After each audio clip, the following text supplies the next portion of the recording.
afternoon, everybody, and appreciate you joining us for the Adial Pharmaceuticals Town Hall meeting. On the call with us today is William Stilley, Chief Executive Officer, as well as Joseph Trulick, Chief Financial Officer, and Mark Pekin, Chief Strategy Officer. If you have any questions after the call or would like any additional information about the company, please contact Crescendo Communications at 212-671-1020. Before we get started, we would like to remind everyone that this call contains forward-looking statements within the meaning of the U.S. federal securities laws. Such statements are based upon various facts and derived utilizing numerous important assumptions and are subject to known and unknown risks, uncertainties, and other factors that may cause actual results, performance, or achievements to be materially different from any future results, performance, or achievements expressed or implied by forward-looking statements. Statements preceded by, followed by, or that otherwise include the words believes, expects, anticipates, intends, projects, estimates, plans, and similar expressions or future or conditional verbs such as will, should, would, may, and could are generally forward-looking in nature and not historical facts. Although not all forward-looking statements include the foregoing. The forward-looking statements include statements regarding the potential of AD04 to treat other addictive disorders, such as opioid use disorder, gambling, and obesity. Any forward-looking statements included herein reflect our current views, and they involve certain risks and uncertainties, including, among others, our ability to expand the use of AD04 for use in patients with opioid use disorder, gambling, and obesity, the ability of AD04 therapy to perform as designed, to demonstrate safety and efficacy, as well as results that are consistent with prior results, our ability to enroll patients and complete clinical trials on time and achieve desired results and benefits, our ability to obtain regulatory approvals for commercialization of product candidates, or to comply with ongoing regulatory requirements, regulatory limitations relating to our ability to promote or commercialize our product candidates for specific indications, acceptance of its product candidates in the marketplace, and the successful development, marketing, or sale of products, our ability to maintain our license agreements, the continued maintenance and growth of our patent estate, our ability to establish and maintain collaborations, our ability to obtain or maintain the capital or grants necessary to fund research and development activities, our ability to retain our key employees or maintain our NASDAQ listing,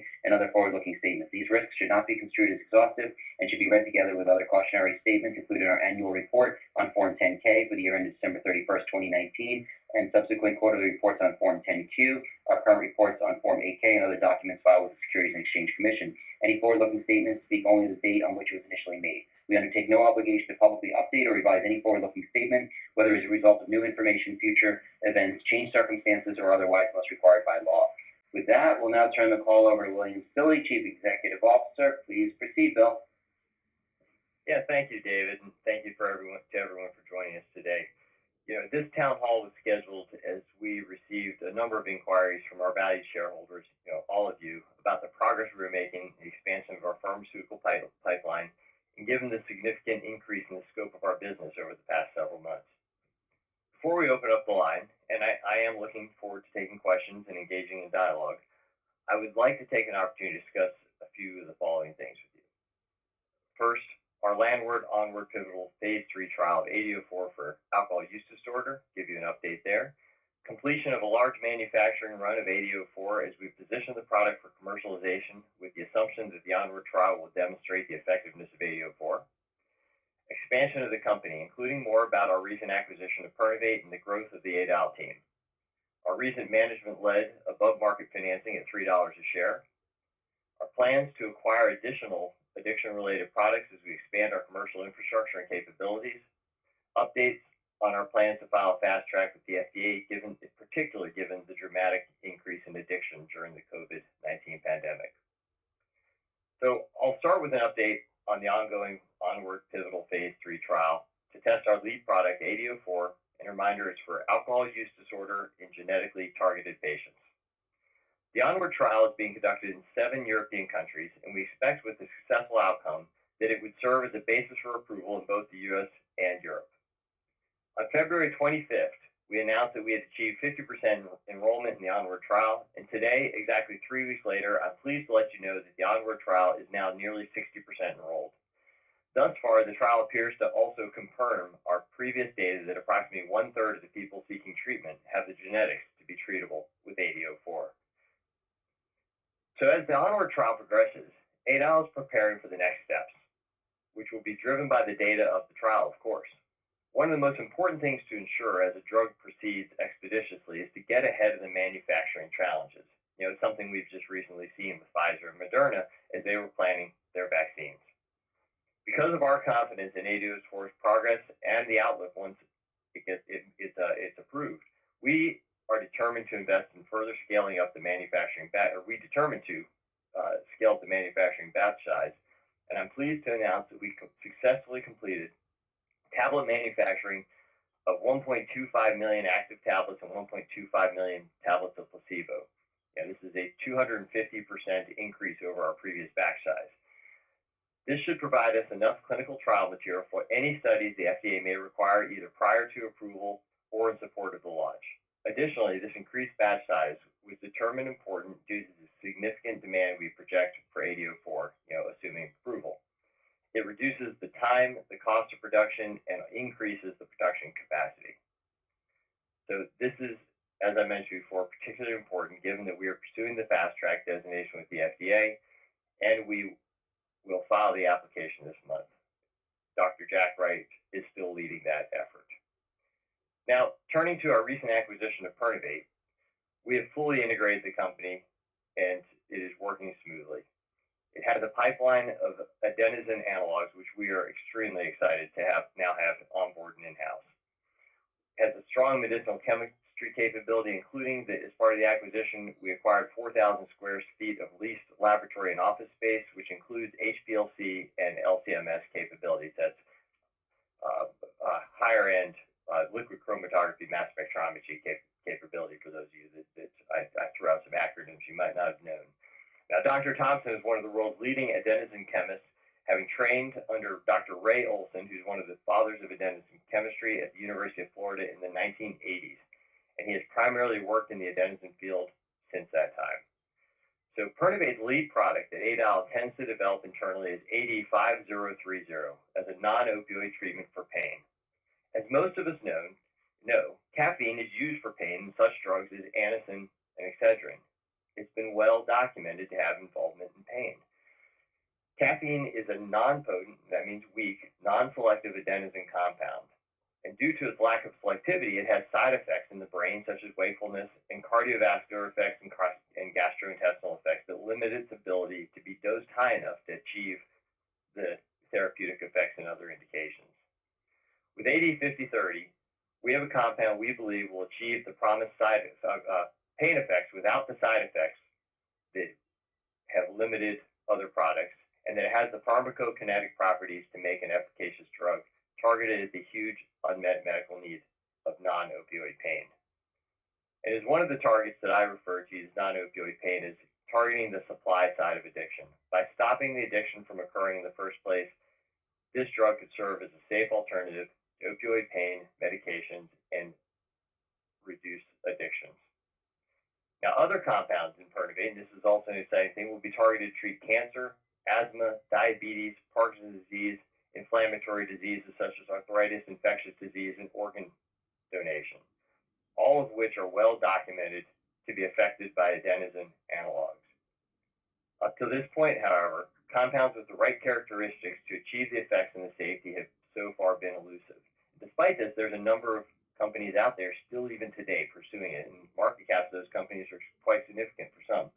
These disease targets provide numerous opportunities for Adial to rapidly and inexpensively develop drug candidates that we believe will be attractive to potential licensing partners. So when we talk about the non-addictive areas, which I consider pain to be a part of that, our expectation is we take it forward a little bit and then license out to other pharmaceutical partners. So in addition to the robust pipeline that Pernivate provides, we expect to develop using the platform.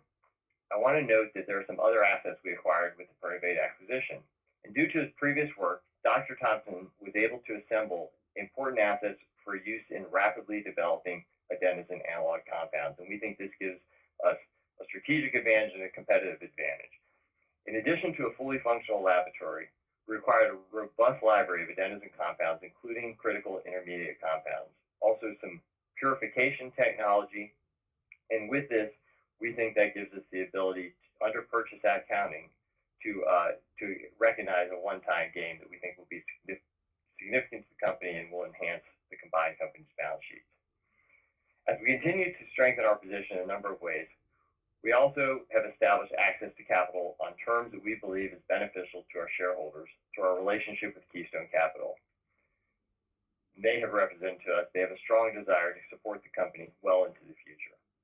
Now, this is most clearly demonstrated by the recent above-market $2.1 million financing at $3 a share, common stock only, and that was led by Adial's Chief Strategy Officer through his firm Bespoke Growth Partners. His name is Mark Pekin, who's on the line with us today, and in that, Keystone participated.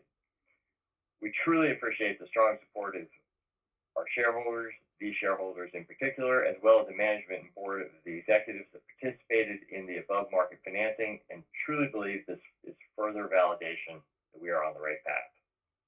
So with a late-stage Phase 3 asset with blockbuster potential, a growing pipeline, it is now time for Adial to execute on its growth plan to become a commercial stage company and the world's leading addiction-focused pharmaceutical company. There are a number of addiction-related assets that could be attractive additions to our portfolio, and we are exploring these acquisition opportunities as we position ourselves to expand our marketing capabilities ahead of our expected launch of AD04. It is more important than ever today to get AD04 to market as soon and as effectively as possible, given the continued proliferation of addiction, and as addiction is quickly becoming the second pandemic. The data are incredible.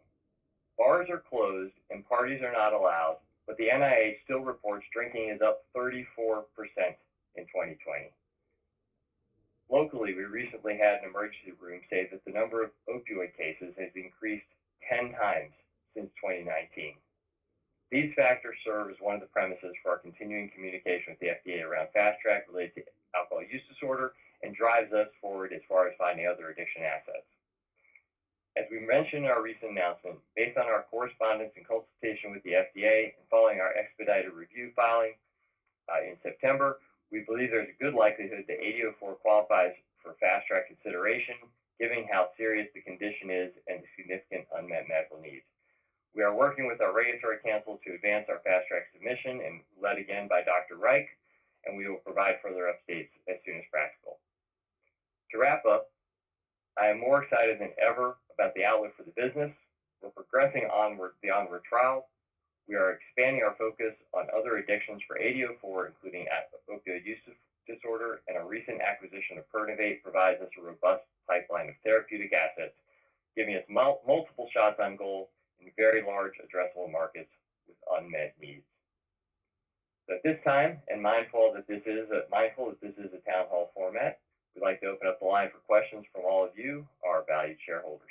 Thank you. Operator? Certainly. And thank you, ladies and gentlemen. As mentioned, the Q&A period for today's town hall is now open.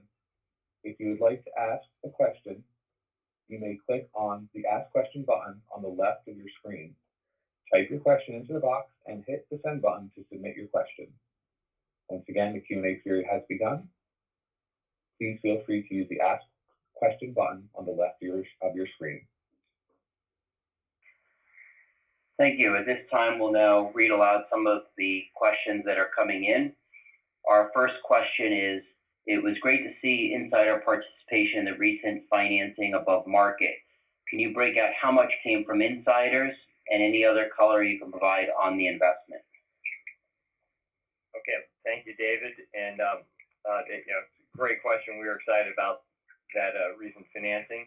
And the answer directly to the question is, there were 3 that participated in the financing. First, it was led by Mark Pekin, our Chief Strategy Officer, through his firm Bespoke Growth Partners, and he invested just over $1 million.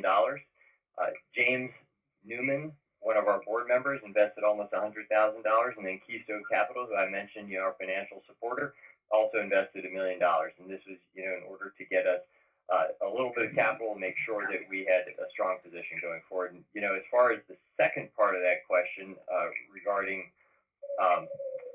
color on the investment, I'm going to turn that over to Mark Pekin. Mark, are you on mute? Can you join us for a second?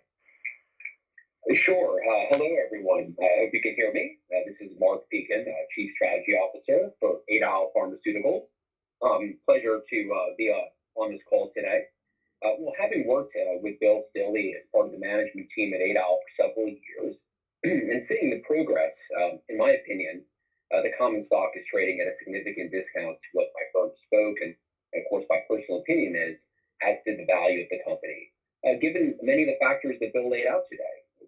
60% enrolled in our landmark phase 3 trial for AD04. The value of the pipeline, which I believe is substantially increased, and certainly Adial feels this way as well, following the Pertivate acquisition. And also when comparing Adial to other phase 3 companies, considering the vast market potential for AD04, via that expansive pipeline, which continues to grow, the demonstrated need for AD04, which is the basis for supporting our upcoming FDA fast track filing. And then, of course, the overall issue, sadly, that addiction has been exacerbated by the pandemic. This latest investment follows our $500,000 investment that I made through my firm in September of 2020. And we're also very appreciative of our entire team and our board member, Chief Newman, who once again has invested in Adial, and Keystone, who continues to support the company. Thank you all, and glad to be here today, and look forward to enjoying great success together. Thank you, Mark. David, I'll turn it back to you. Thanks. Our next question is, can you expand some more on other potential indications for AD04, and why do you think it would be effective for uses such as opioid use disorder?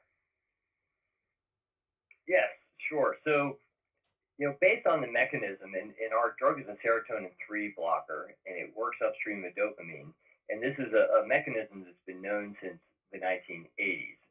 And the application towards addiction was actually hypothesized back as far as that time.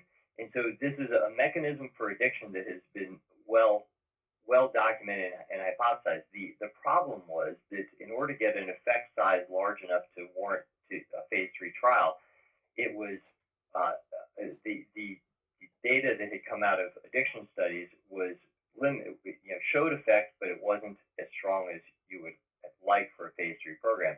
And it wasn't until we were able to genetically segment the population that we were able to achieve a robust effect in the identified patients. And so because of this, all of the well-known and documented understanding of why this might work in various addictions is now, coming to the fore and is open and available to us. So we think based on this that there is a good rationale that any addiction that we believe has a serotonin driver through the dopamine system could be a potential target. And the ones that I would say are first on the list would be opioid use disorder, because it is known to have a serotonin component, and also gambling addiction. There are some others, but the trials, for obesity, for instance, might be a good one, but the trials are more complicated, and I think we'd rather go after the low-hanging fruit. Great, thank you. Our next question, you mentioned that alcohol use has gone up during the pandemic, but with numbers now on the decline, what are your expectations after the pandemic? Yeah, so first of all, to all of us, it is terrific that it does seem that the COVID pandemic is, coming towards its end. You hear a lot of opinions about that. But what we've seen during it is that there has been an incredible increase in drinking. I mentioned it earlier in the talk. If you'd asked me a year and a half ago if we stopped parties, if we closed bars, would drinking go up, I would not have said it would have. But what's happened is it has. And, the NIH, as I mentioned, has said that alcohol use increased 34%. There's indications that women in particular are having an increase where there's some data that's up to 40, there's a 40% increase in the number of women that are now drinking at heavy drinking and dangerous levels. The UK National Health System came out with a study just 2 months ago that said that the number of people drinking at dangerous levels has increased 75% during the pandemic. And so you say, that's just incredible. The question I think that comes from what was just asked, though, is, okay, that's sad for society, but as far as AD04 goes, that's something that maybe there'll be more sales. And here's what I think is going to happen. I think that when this is done, or as we come out of it, I don't know when we'll define the word done, but as we come out of this, some people are going to be able to go back to their life. When they get back into their routines, they will be back to where they were which is effectively fine. The problem is that won't be for all. And whether it's a small percentage or a large percentage, it's going to be a lot of people. I mean, you're already talking about 35 million people in the US alone having a problem pre-pandemic. It doesn't take much to make that, so this is a problem that was already the leading cause of death in people in their prime. It's a problem that already caused more than 1 in 20 cancers. It's a problem that, is just pervasive. And when you have a 75% increase, according to the National Health System of the UK, I mean, the numbers are staggering. And so when we come out of this, some people will be able to go back to be fine, and some people will not. And this problem has just become worse and worse. And, as I mentioned earlier, it really is the second pandemic, which could end up killing more people than COVID itself. David? Great, thank you. Can you talk a little bit more about your commercialization strategy for AD04? Okay, so switch gears a little. Yeah, so I think we are driving forward, and I, when I talk about building companies, I always build a company so that we're ready to take it forward ourselves. Now, is there a chance we get acquired? Absolutely. Is that likely? Maybe you can make all sorts of arguments, but whether we drive it forward ourselves, end up taking it to market ourselves, or get acquired, the way we will get the most value for our shareholders and the way we will most ensure that this gets delivered to patients as quickly as possible is to be ready to do it ourselves. And so the great thing about this, one of the great things about this indication, if you consider something great about a problem this big, is that with a relatively small sales force, niche sales force, you could target the addiction specialists and hit a large portion of the market, especially those already getting treated, and be able to convert those. And with that, with a niche sales force, we think we can very readily get to a multi-hundred million, if not a low billion-dollar product. To get to the multi-billion-dollar blockbuster we think this can be, it will require some direct-to-consumer marketing. It will require, a large GP sales force. And the way I see this going is that it'll be much like antidepressants. Initially, almost all prescriptions of antidepressants were written by psychiatrists and specialists. But eventually, today, the majority of antidepressants are written by general practitioners. So get the early adopters the first 6 to 12 months.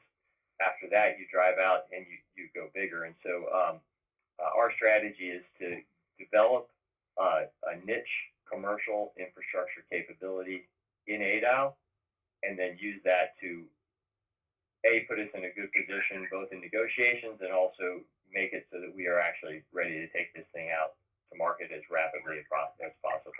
And that's, in the end, that's the mission of ADAL. David? Great, thank you. And I just apologize in advance because we have some, duplicate similar questions, so I'm going to do my best to combine them. So if you don't hear your question asked exactly, it's just because we have similar questions. But our next question is, what near-term milestones should investors be keeping an eye out for? Okay. So yeah, I think that this, 2021, I think it will be an exciting year for ADAL. First of all, we are, getting near the finish line of something we've been working on for a long time, which is getting phase 3 data on AD04 in the onward trial. We expect that to be in the first quarter of next year, and along the way between now and then, we'll be having updates as far as how things are going. We hope to be fully enrolled in the not too distant future, and then wrap up the trial, and that's extremely exciting on this side of the phone. Other things, we have the Pernivate assets now, and as we are moving those forward, I think there'll be a number of different opportunities for value creation and announcements that we will be taking steps to bring further products into the pipeline and further validate that technology. Of course, we have the fast track that has been mentioned, and then we have some strategic initiatives that we're undertaking that we hope will be positive announcements in the near future.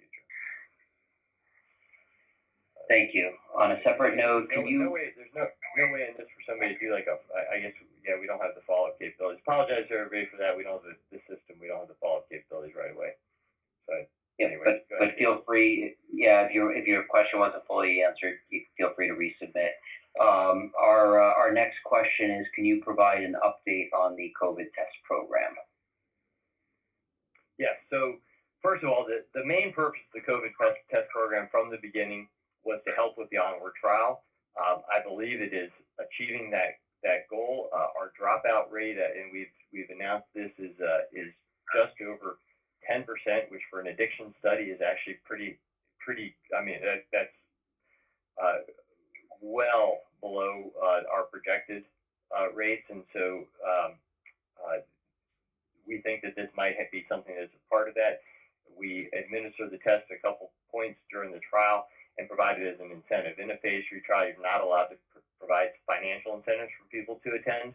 And so anything you can do to make it interesting for somebody to come back, to stay involved, to be curious as to what their results might be. And I think that was a brilliant idea by one of the people in the company, and it seems to be working for us. And since we had developed that capability to acquire a fair number of tests, we then have sold some, and we've sold tens of thousands of tests. But I would say it's not a material part of our business. We do not focus on it in particular, and have hired a company, or I should say partnered with a company, because it's a share, and we support them, called Brick, which is doing the marketing of that for us. So, David? Sorry, can you provide some more detail on the timing around fast track review and approval, and how that might affect the timeline to commercialization with or without the fast track? Yes. So we are filing this month. We would expect to hear within 60 days. So let's just say by the end of July, we would expect a response. It's not a guarantee we'll have a response, and that's not within our control, but that would be the expectation. So let's maybe guide towards sometime in August. And then as far as what that does for us, so the fast track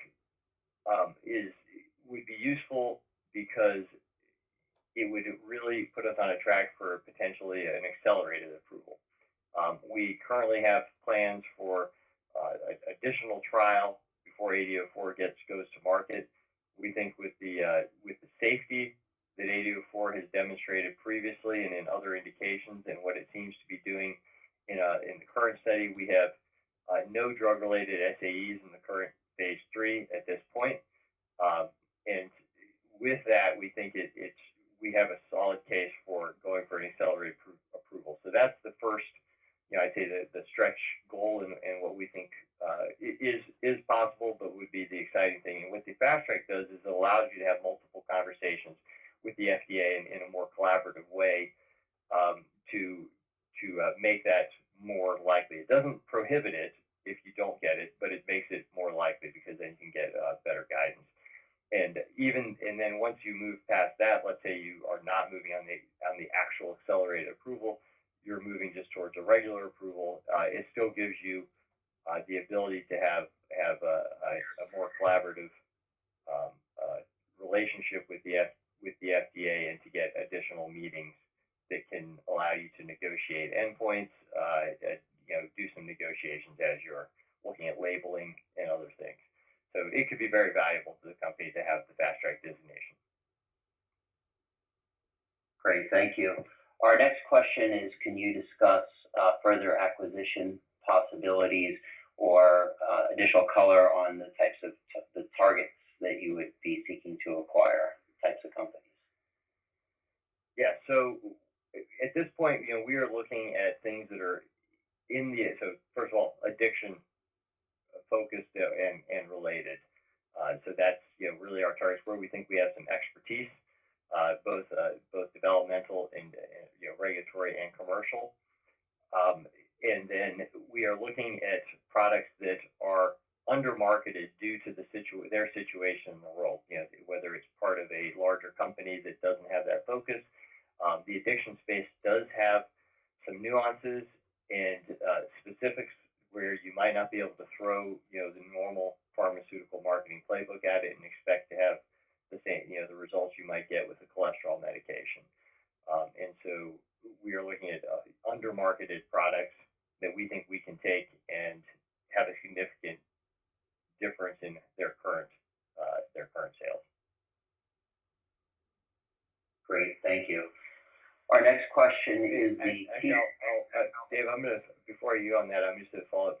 And part of this, just to note, part of this is by bringing in those products, and we think we have a number that we think we can get and be profitable with those products.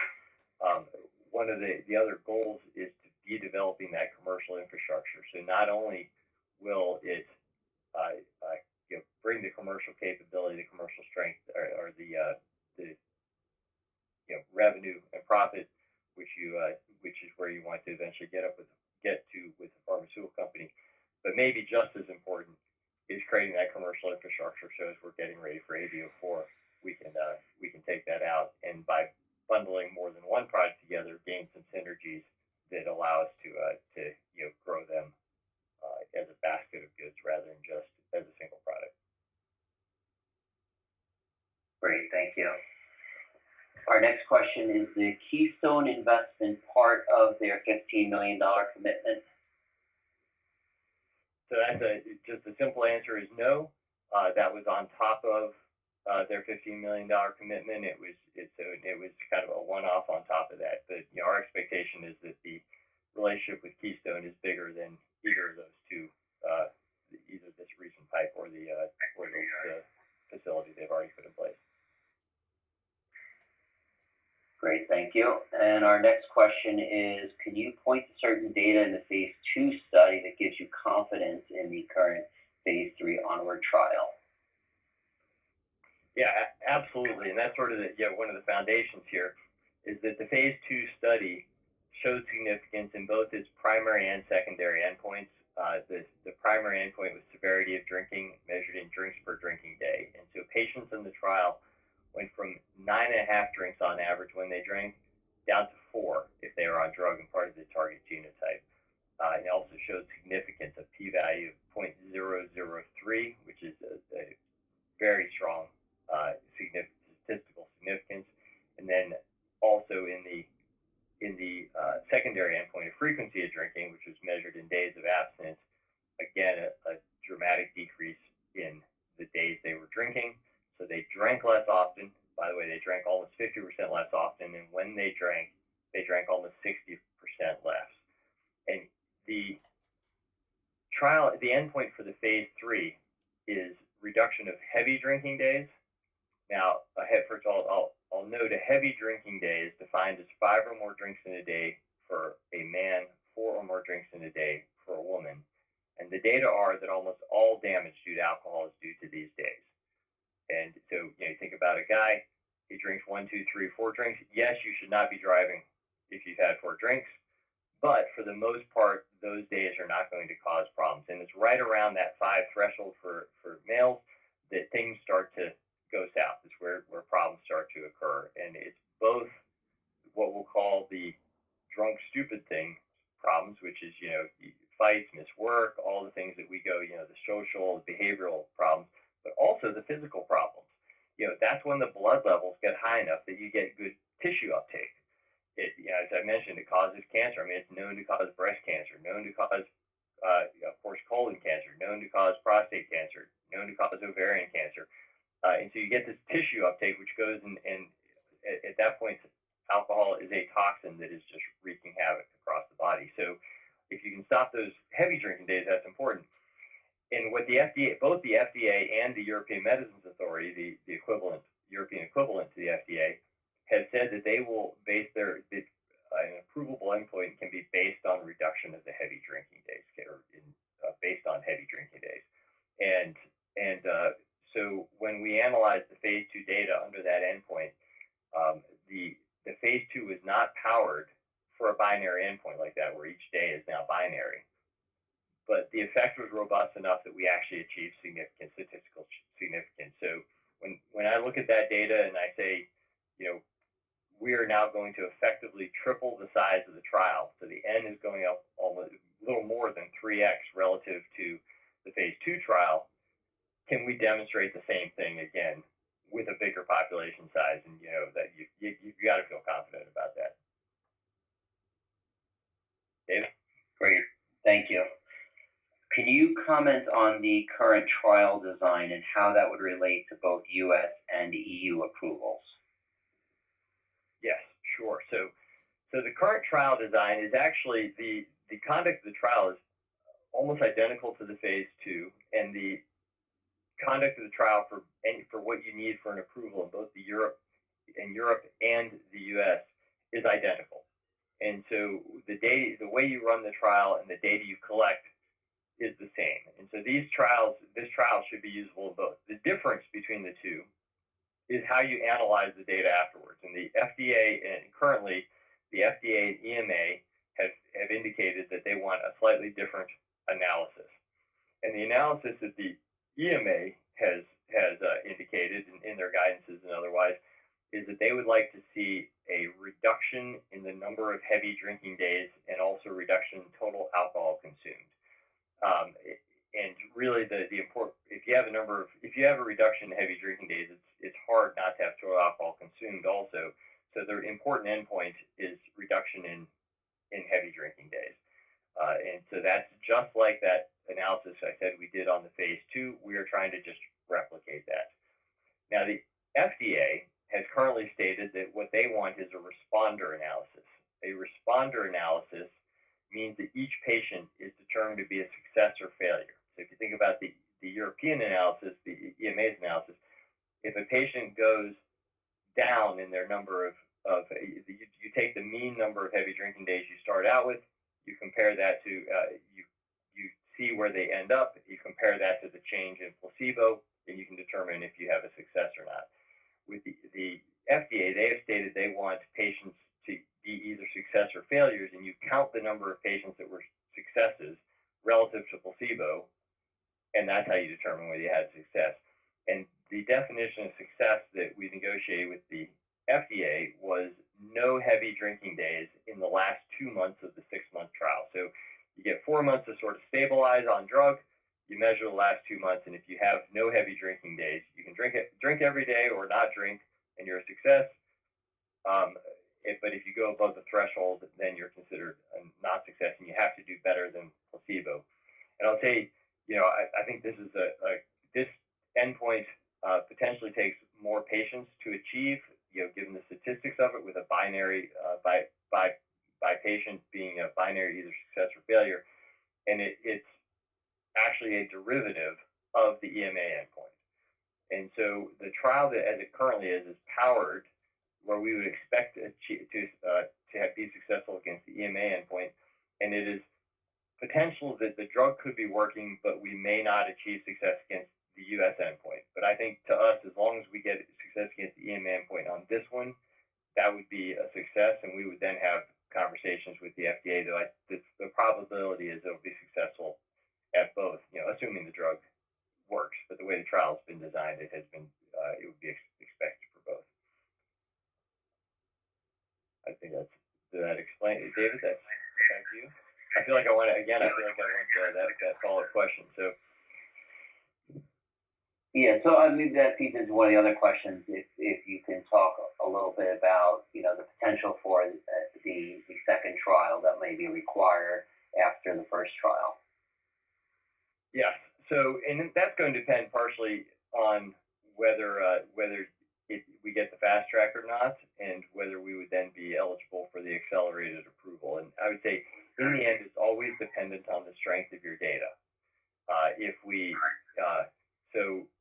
We could have a successful trial, but not be to the point where it's so compelling that they feel like they need to give an approval right away, in which case we would then run our second trial. By the way, this is our worst case scenario planning that we're doing.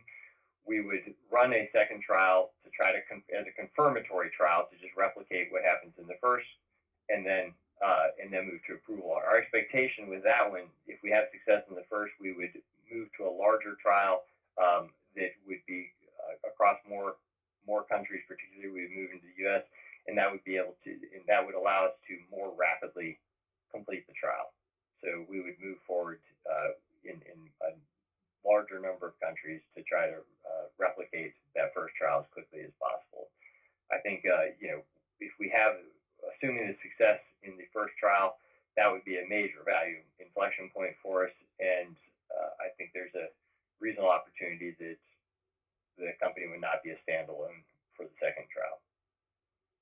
be a potential acquisition opportunity at that point. Great, thank you. And that ties a little bit into the next question. Assuming AD04 proves to be successful in the trial, is Adial planning on manufacturing and marketing the drug itself, or will Adial license it or look at other options? Yes. So we are going to build this company, as I mentioned this earlier, build this company and drive forward like we are going to take it to market ourselves. I said earlier that we have now manufactured a 1.25 million tablet batch size. We think this is a robust amount. You just run multiple batches in order to produce even more than that, which would give us the ability to launch this, commercially in a robust way. We also think that with a niche sales force, which does not take, a ton of investment, we could launch this and become a multi-hundred million, maybe even low billion-dollar opportunity. And that has to do with our acquisition strategy. If you can pick up a smaller product, increase it a little bit to make it more profitable, and use that to develop, all your commercial infrastructure, get the salespeople out there so that you could then put another product like AD04 onto that platform, the commercial platform. So we're going to drive that way. With that said, we will always be entertaining.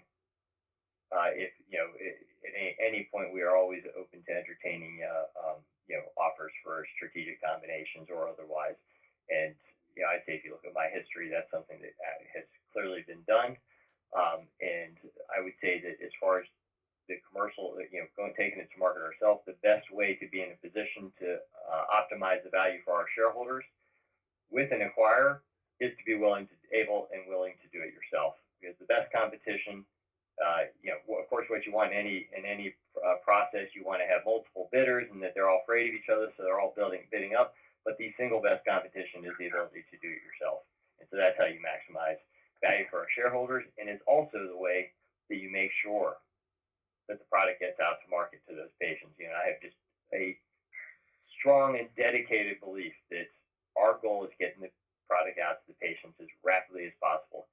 If we focus on that and stay focused on that, we will make plenty of money, and we'll make more money than if we did otherwise.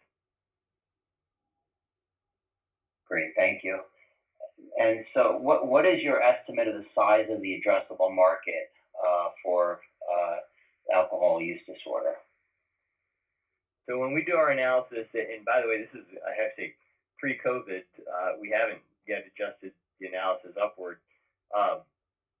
When you look at the analysis, you look at just, so a lot of our focus has been on the U.S. I have stronger numbers there. It's harder to get data in the various countries of Europe. But looking at the U.S., we estimate that the 1/3 of patients that would be genetically positive for our drug, that there's about a $36 billion potential market. So, it's just a huge, you can't have the leading cause of death in people in their prime without having a market of that size. And so, I don't think there's too much controversy that this is just an amazingly large market. Now, when you think about that, of course, you're going to have, it's just like with antidepressants, initially people wouldn't step forward, and it wasn't until there was a safe, easy-to-use tablet that people could take in the confidence of their doctor that now all of a sudden they would step forward and be willing to get help, and then they came out of the woodwork. I think you'll probably have the same thing, but there'll be an education that goes on with the full $36 billion. And so what percentage you can get and how long it will take to get there, that's a blockbuster potential drug. I'd also say what's exciting to me is when we talk about hitting it with a niche sales force, when you look at the patients that are already in the system getting treated today that are genetically positive, so you cut it to the genetically positive, it's about a $3 billion market opportunity. So these are patients that are already going to AA, they're already on Vivitrol or some of the other drugs that are available out there to try to help, that have a lot of their own limitations.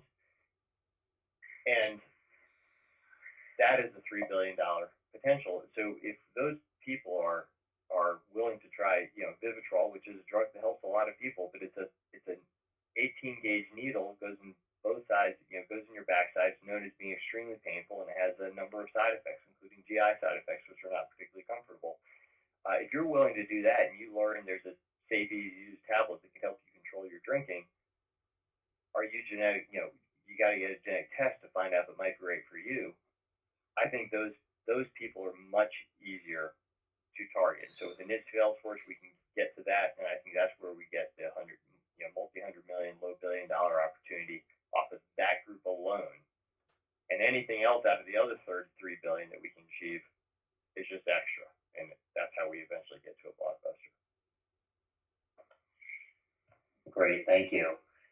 Our next question: have you received any protections for your application of AD04 for opiates? So yes, the answer to that is yes. We have issued patents for opioid use disorder of AD04 in the genetically targeted patients. They mirror our alcohol use disorder patents, and so we feel very confident that if we get to market, nobody will be able to produce the drug, and we'll be well protected. Great, thanks. Our next question is, what would be the earliest date that AD04 could hit the market?